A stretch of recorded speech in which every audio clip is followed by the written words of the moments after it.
Ladies and gentlemen, I greet you all in the mighty name of our Lord Jesus Christ. I'm very excited to be with you today to share the word.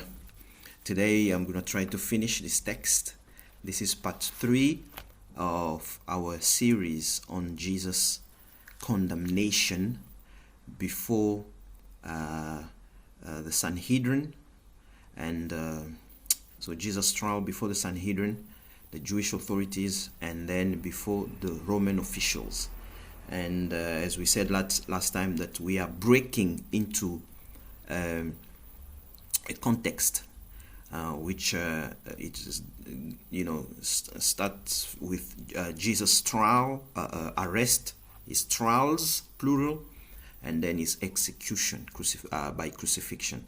And I wanted to correct something I said in the last video, that when Jesus, when he started his ministry, he was in Nazareth, not Capernaum.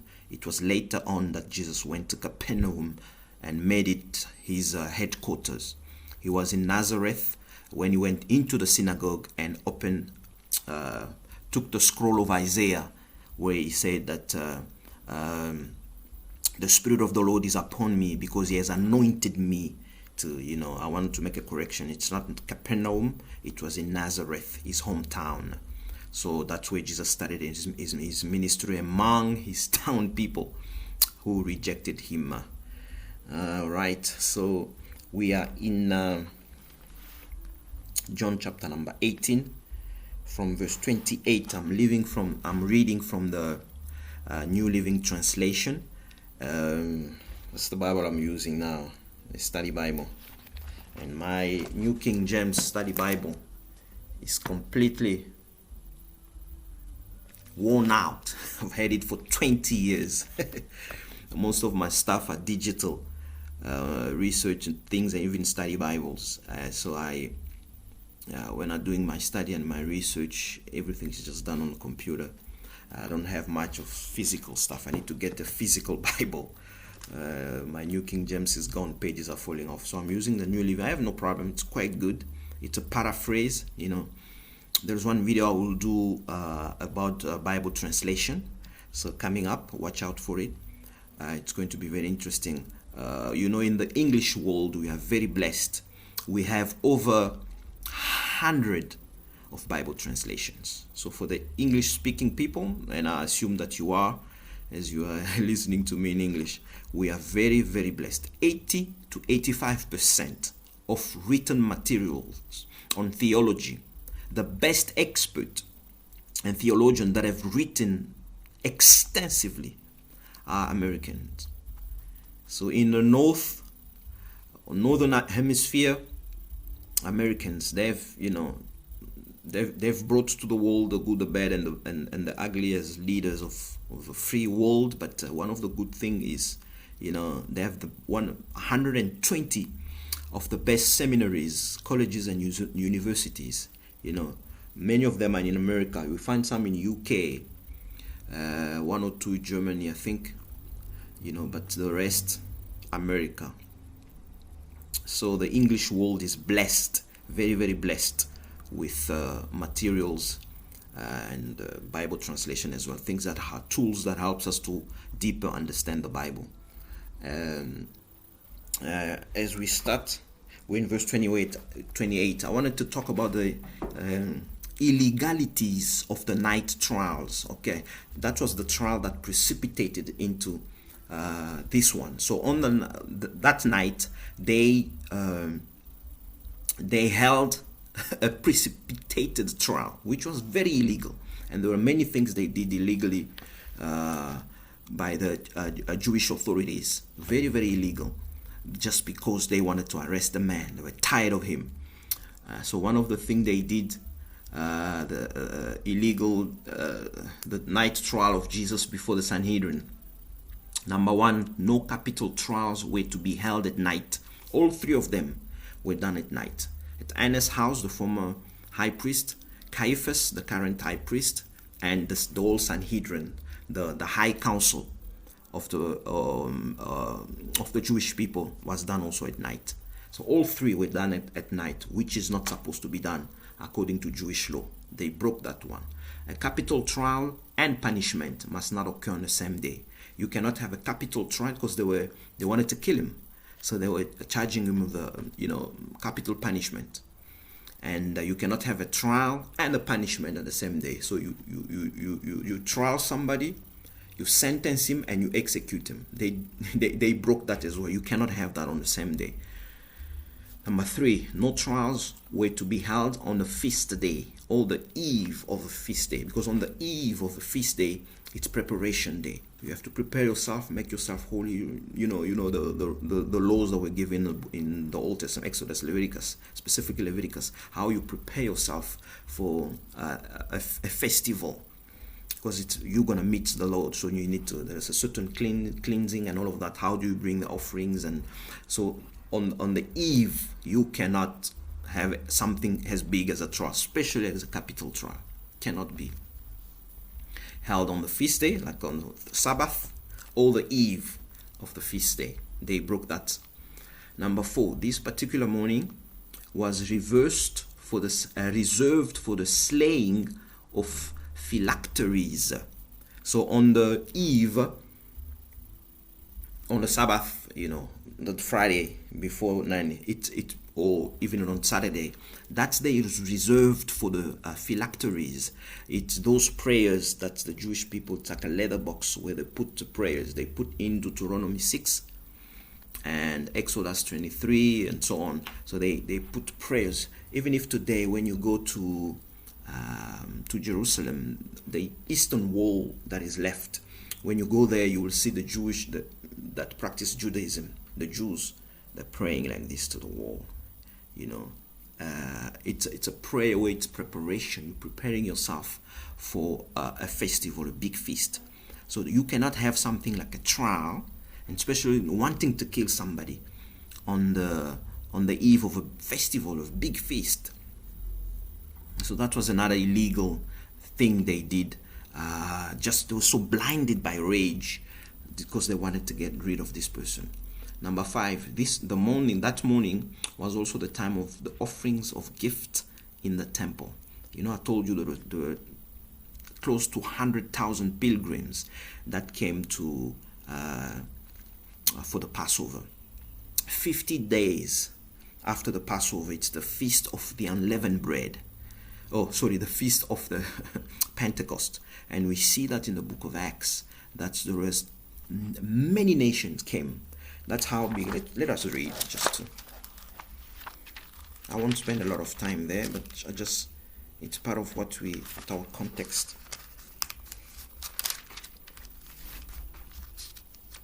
All right, we are in Acts chapter 2. 7, on the day of Pentecost. Jesus died on the Passover. It was a festival, and the Holy Spirit came. So God the Son manifested himself, fulfilled his mission on the day of Pentecost. It was a festival, and on Passover, the Son and God the Holy Spirit on Pentecost came. You remember the rushing mighty winds, chapter 2 of Acts from verse 1. On the day of Pentecost, all the believers were meeting together in one place, the 120. Remember the upper room. Suddenly there was a sound from heaven like a roaring of mighty windstorm, and it filled the house where they were sitting. It believed that this upper room was closer to the temple. All right, so these are the Christians. These are the 120 that believed in Jesus. Jesus told them, wait for me in Jerusalem until you receive power from on high. God, the Holy Spirit, had to come. The third person, the Trinity of the Trinity, had to manifest himself. So they were excited they were waiting now for this, and this happened for 50 days after Jesus resurrected, his resurrection, because for 40 days Jesus was appearing to them. So they had to wait for the last 10 days to make 50. So between the feast of Passover and Pentecost is 50 days. And at Passover, the next day, that was Sunday, the first day of the week, Jesus rose. So for 50 days, Jesus was appearing to his disciples. 50 days. No, 40 days, sorry. For 40 days, Jesus was appearing to his disciples. And after that, he stopped. Acts chapter 1. They saw him ascend. He said, don't leave Jerusalem, even though you're scared. You think that it's going to kill you. Because the last time, they killed a leader, and so all his believers, it says that they will strike the shepherd and all the sheep will scatter. So they were very scared. Jesus said, stay in Jerusalem. And they were in the upper room praying for 10 days. After 10 days, this is the event that happened. The power of the Holy Ghost came down. All right, verse 7 says, they were completely amazed. So after the Holy Spirit came, there was a big, like a rendering storm that came down, that was heard. All right. And then in verse 7 says, they were completely amazed. How can this be? They exclaimed, these are now the pilgrims, the people that came to the temple for the Pentecost, the festival of Pentecost that happens 50 days after Passover. Now they're gonna verse 8, and they will hear them. They heard the guys speaking in other tongues. Verse 9, here we are. They heard the disciples, the 120, especially the apostles. Now they will talk about the nations that came for the feast. And I just want to show you that where they get the figures of how many people, and we have extra biblical writings that gives us also the estimation how many people come when there's a big festival. And Pentecost is another big one. There are 3 annually: Passover, Pentecost, and Tabernacles.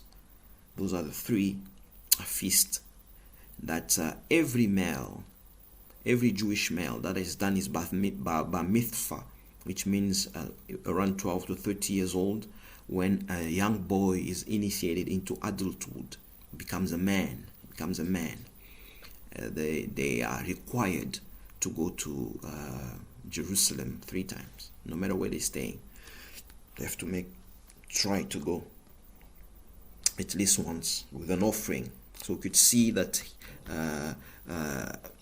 during Passover, a lot of activities were going on, because there was, look at the nations.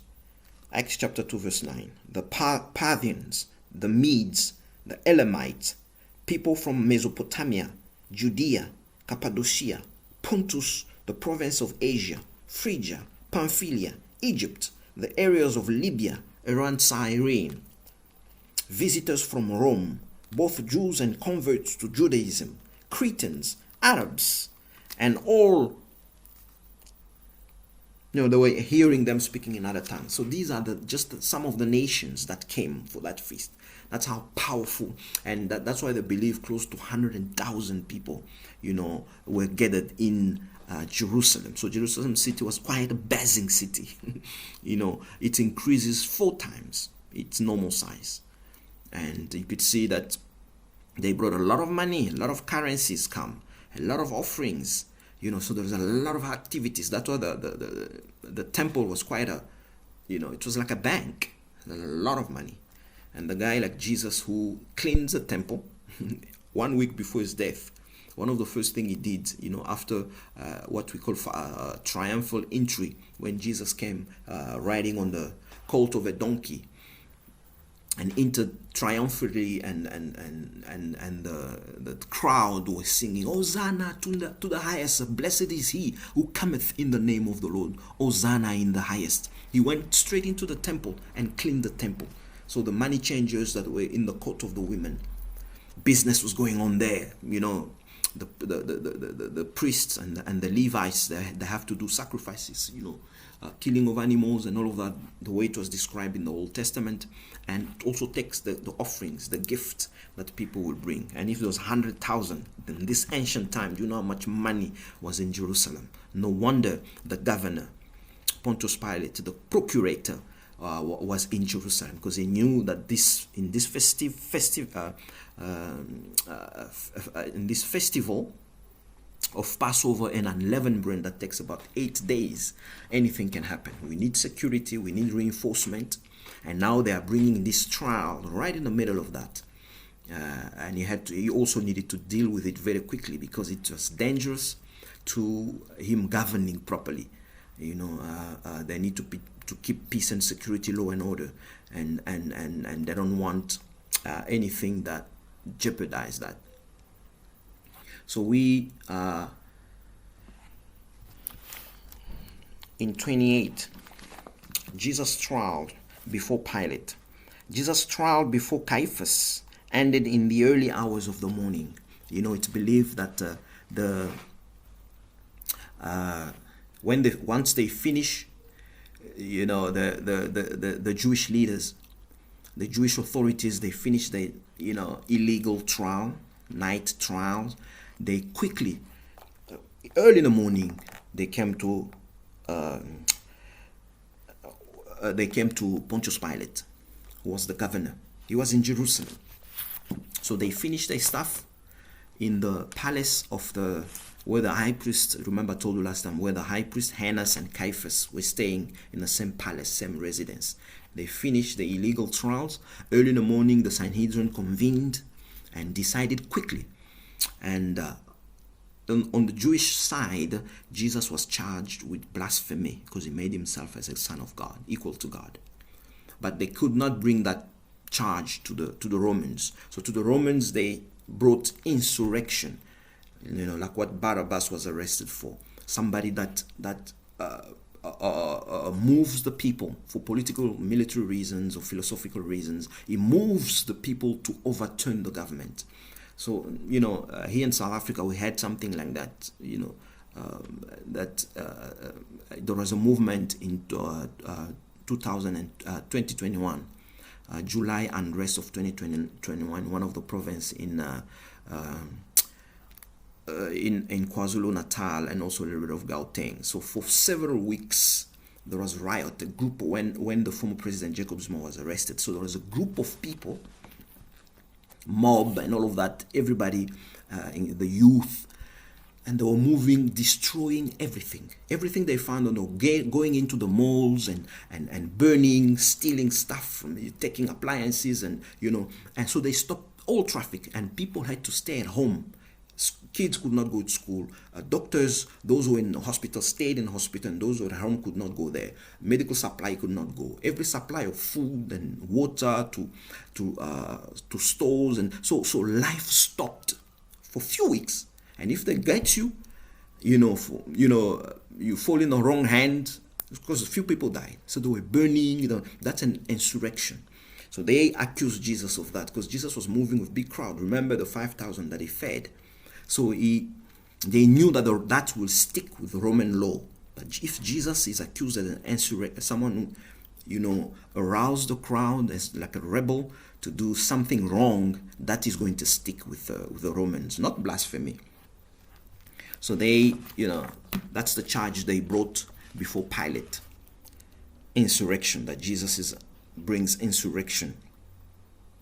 And they knew that will stick because the governor has to make sure that there is law and order. Because an insurrector will just, it's believed that in South Africa in 2021, during the July unrest, the government lost a few billions of rand. Because all the businesses closed and all of that.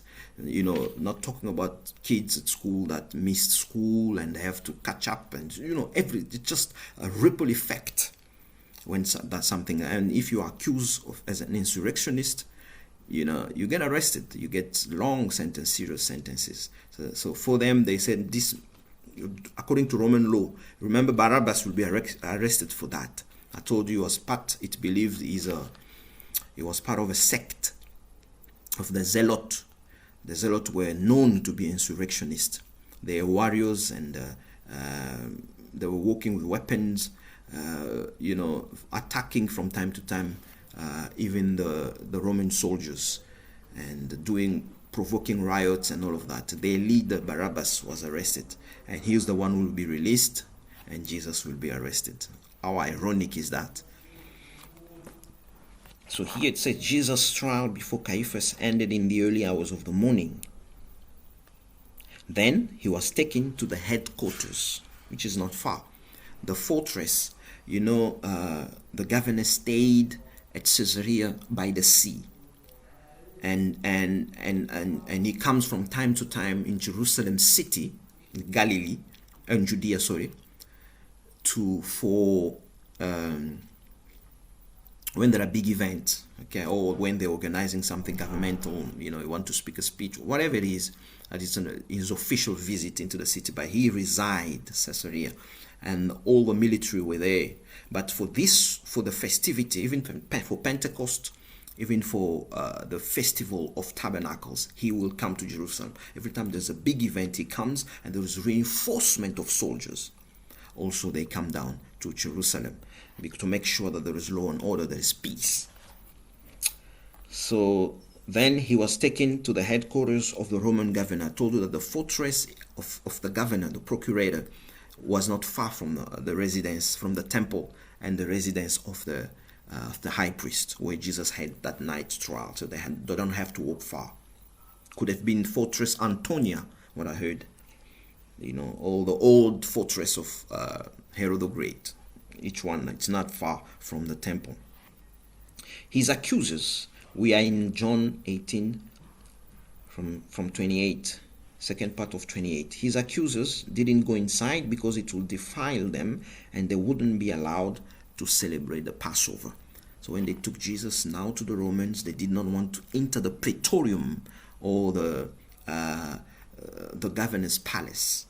So they stayed outside because they didn't want to defile themselves before the Passover, which was on the next day. How ironic. Everything they're doing is illegal, it's wrong. Their moral conscience doesn't, judge them, but yet they want to respect the law. This specific rule is more important to them than their wicked, evil heart of what they want to carry out in killing Jesus illegally. Verse 29. So Pilate, the governor, went out to them and asked, "What is your charge against this man?" So because they couldn't come to him, he went to them and he asked them. They didn't have, the Romans. Roman officials did not have a good relationship with the Jew. The Jews were still waiting for the Messiah, the son of David, who will come and save them. For them, that Messiah, that son of David, was a military. David was a warrior. So for them, they thought it's someone from the lineage of David who is going to be king and is going to militarily, politically, like physically fight with the Romans and overturn their illegal and pagan occupation over the promised land, the Holy Land, Palestine, and set them free physically. So they're going to have their own nation again and be independent, like in the time of King David. So of course their land was in the hand of the Romans, but God promised to their father Abraham that I will give you this land. Remember, and it was done through the conquest during the time of Joshua. And during the monarchy, we had Saul as the first king. They had their own land. David, he expanded. And also Solomon. They were independent. They were not under any rule. So they believed that God had made a covenant with their father David, and he was going to restore their land. So the relationship wasn't very good,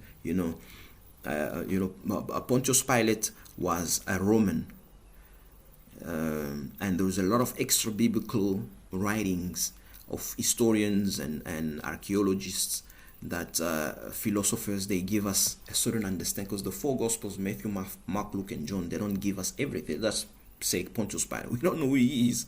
Just introduce the guy, and they don't give us much stuff. So when we go, and the best, especially for the first century, the time of Jesus and the church, was Flavius Josephus. He is a Jewish historian of the first century. He wrote a lot. And one of the things that spoke about was Pontius Pilate. And one of the things he told us was So much so Pontius Pilate was a little bit, how despot people are, people that are hungry for power. And so his relationship with the Jews was a little bit, there was tension. And one of the things he did was bringing Roman standards into Jerusalem. He was put there as procurator in AD 26, and he was the fifth procurator. There were 4 other before him, and he was number 5. After, remember, Herod the Great that we see in the beginning of the Gospels. He died in 4 BC, just when Jesus was a baby. And it believed Jesus was born in 6 BC. And he was around 2 years old when Herod the Great. So we see in Matthew, I think Matthew chapter 2 is the guy when the wise men came, the Oriental, astrologers from the East. When they came, to Jerusalem and they went to see the king, it was King Herod at that time. And it's believed that those guys, the wise men, came from Mesopotamia, Ur of the Chaldean. Remember that's where Abraham came from, Ur of the Chaldean. So when they came to Jerusalem, all the way from the east, and they said, we're looking for the king of the Jews because we saw his star. And Herod the Great went mad, killed all the kids in Bethlehem. It's believed Bethlehem was at that time very small village, around 200 to 300 people. So the babies that he killed was about 10% of that, 20 to 30 babies that he killed, looking for the king, looking for Jesus. And his parents will flee to Egypt. You know the story. So Herod the Great his region was as much as big as during the time of King David. Almost. Not across the Transjordan, not much across the Transjordan. And when he died in 4 BC, his 5 sons split the kingdom. And one of his sons had Judea, where Pontius Pilate would be number 5 procurator. And then the son that had that region, that jurisdiction, from that time they start calling them tetrarch, not king. Herod was king because his kingdom, his region was expanded, was big. But after him, when he died, his kingdom was split into 5. And we're going to talk about, not really, but one of the guys, Herod, but not in our text, but in the other gospel, it says that that's when Jesus was sent to. So the first trial will be with Pontius Pilate, and then they will send Jesus to Herod. That Herod is the son of Herod the Great. His name is Herod Antipas. His jurisdiction will be in Galilee, up in Galilee. That's where most of Jesus' ministry was. When Jesus was talking about that fox, he was talking about Herod. That's the guy who beheaded John the Baptist, Jesus' cousin. And they will send also Jesus to him.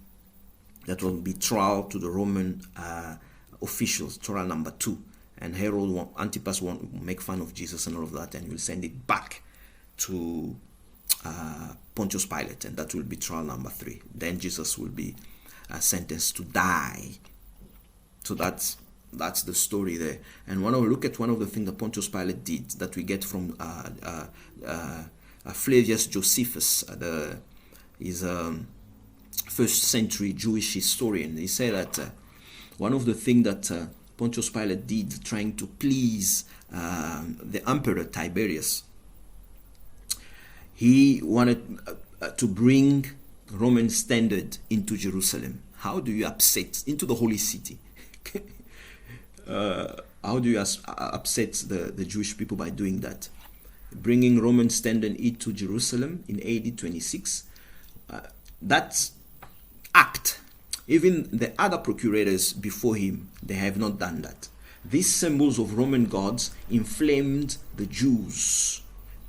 And that was permanently there. He's bringing Roman standard into Jerusalem. He want to Romanize.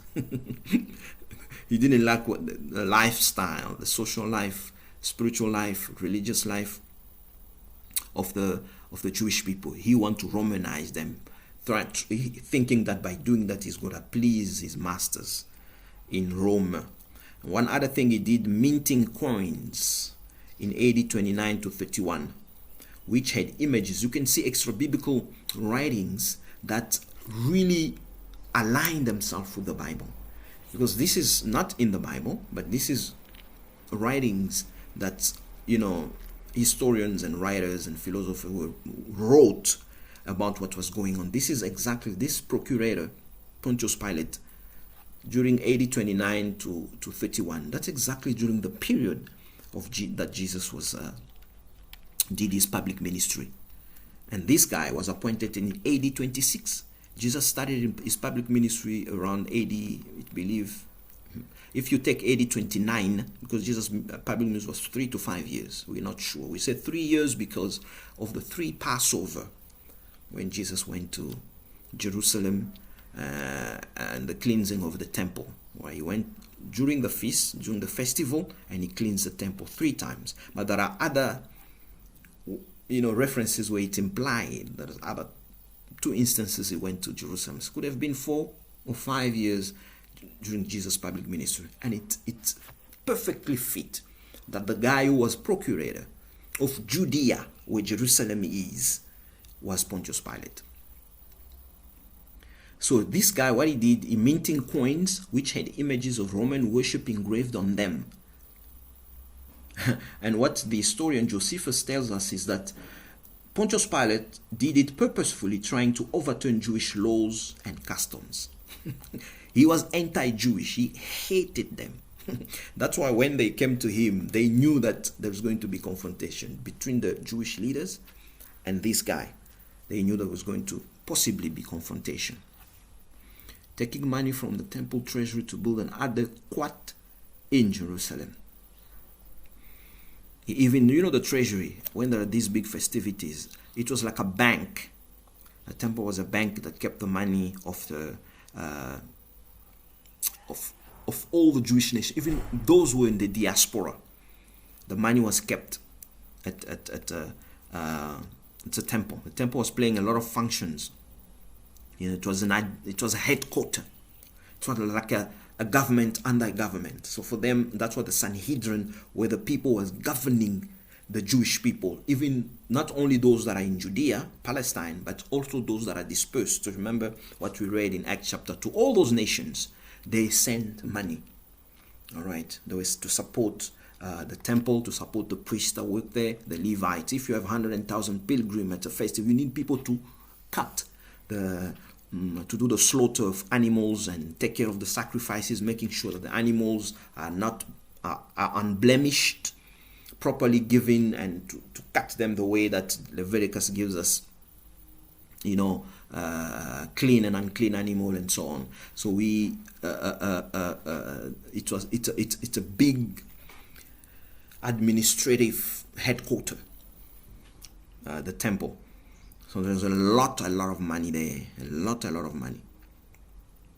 And it says that Pontius Pilate, the governor, went there by force, sent his soldiers, went there and took the money by force.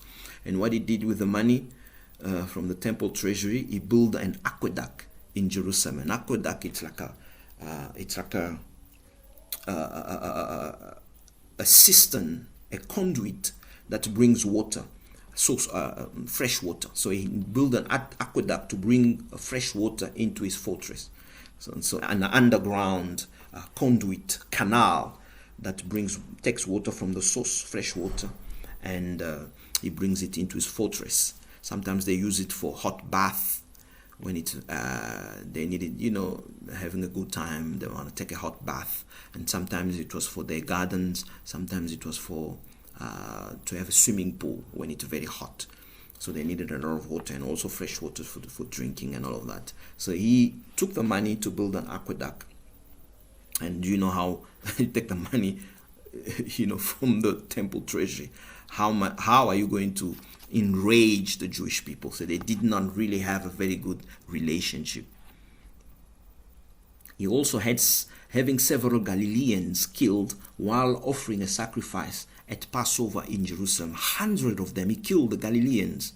You know, people from up north in Galilee. They came down to Jerusalem to make some offerings, and he killed them.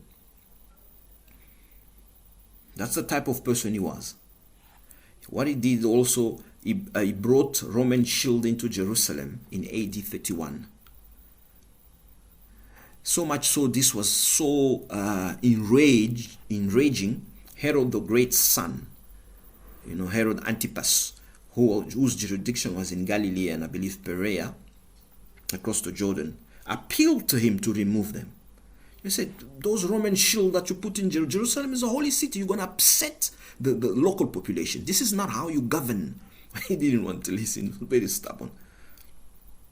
They even wrote to Tiberius the emperor about that, and he will be removed I think a couple of years after that. And also what he did, having many Samaritans slaughtered on Mount Gerizim. In Samaria, they had a mountain there. Remember in John chapter 4, when Jesus met the Samaritan woman, she said, you Jews worship in Jerusalem. You said Jerusalem is the place that we need to worship. But we have our place. The place he was talking about, we have our mount, is Mount Gerizim, which is found in Samaria. And when the kingdom split after King Solomon, the 10 northern tribes, they needed their own, and 2 southern tribes in Judea. So there's Israel up in the north with 10 tribes, and then 2 tribes with Judah in the south. So they needed Judah, they had Jerusalem. Judea, they had Jerusalem. They had the temple, the city and the temple. But in the north, they did not have that. And because they split after King Solomon, what we call the Great Split, the divided monarchy, they needed a place to worship. So one of the high places was Mount Gerizim. That's where they start going. They put a tabernacle and they start worshiping there. That's what the woman was telling Jesus, that you Jews say we have to go to Jerusalem, but we have our own place of worship, this Mount Gerizim. And it says that this Pontius Pilate, he have many Samaritans slaughtered on Mount Gerizim in AD 36-37. Why? Because they were searched for sacred object of their, and this was thousands of them. He killed thousands of them. They were busy searching sacred object of their religion, which had been lost. And this act of killing thousands, because reports go, when you do something, they report you, and this caused Pilate, local superior, Vitellius, prefect of Syria. So under the governor, who had a region like Pontius Pilate, procurator, his region was Judea, and I believe they gave him Gaza. They also gave him Samaria, was under his jurisdiction, and also the Dead Sea. So all that region was controlled by what they call like a prefect, who's you can have a prefect who have many governors or procurators under him. All right. So Herod Antipas, who was in Galilee, and also Perea, was under that prefect. That prefect was in Syria. Syria is up north. I don't have a chance to. You can have any Bible, you look at the back, first century map. It's going to show you that the kingdom of Herod the Great. So Herod the Great, even when he was king, he was called Herod the Great because his kingdom was big. Even though he was a king and he had a big kingdom, he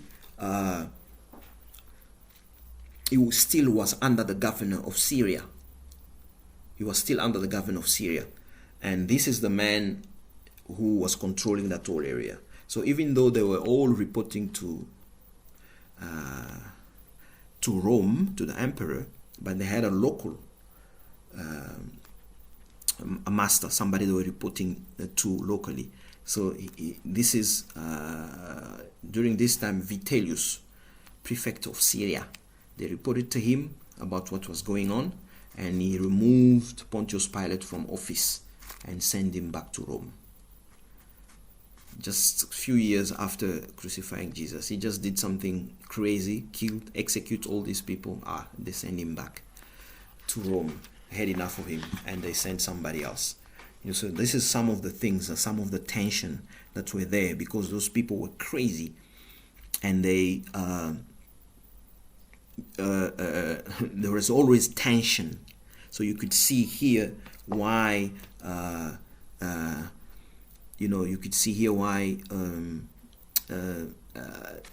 you know, the Jewish leaders, Jewish officials didn't know how to take it. How should we approach this? You know, how should we deal with this governor? Because not everything is right with him. Okay, and I think we are going to stop here, and then I will give you a very short 20-30 minutes to just go through the text. But you know, at least you have the historical background of that. You know, we keep on going back and back and back, but you've got already the meat of the story. And to go through the text, we are going to do it next time, in the next video. So it's going to be video number 4. Watch out for it. God bless you.